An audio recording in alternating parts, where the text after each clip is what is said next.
Hello everybody. So today I will talk about calculus. The topic today is about interest rate. So now I will show you how to answer. We know that the saving account is about 5% per year, but this one is about compounded continuously. The initial amount we have Q0 in here. They want to find how long will it take for the value of the account to triple. So we have the formula in here. We have future value equal to present value, and we have e to the power of rt. The question they said triple. That means future value equal to 3q0.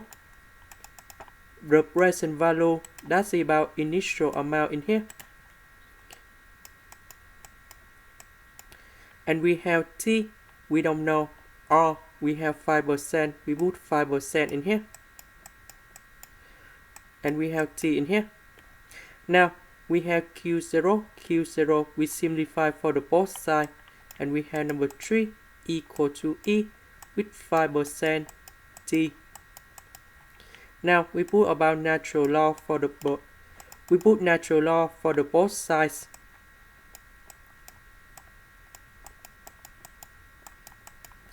And this one we have the formula in here.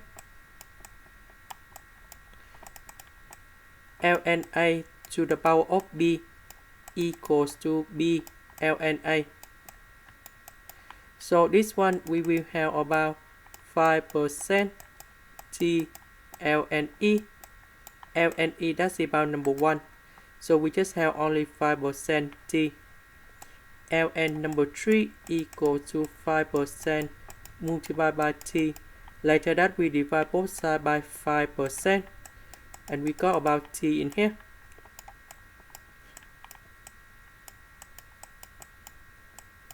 And this one we have the value of t.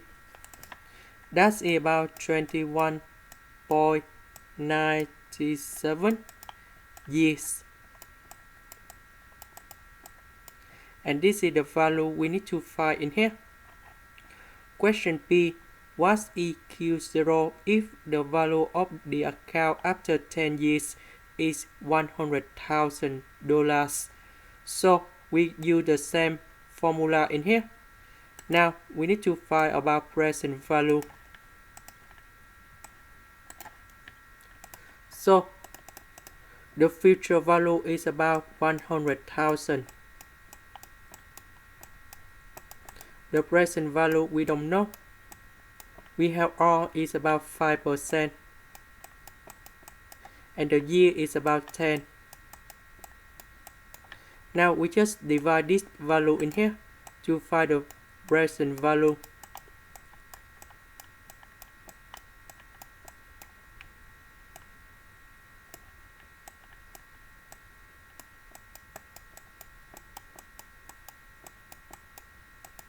And we have the final answer. That should be about 60,653.07. And this is the final answer we need to find in here. This is the end. Thank you for watching.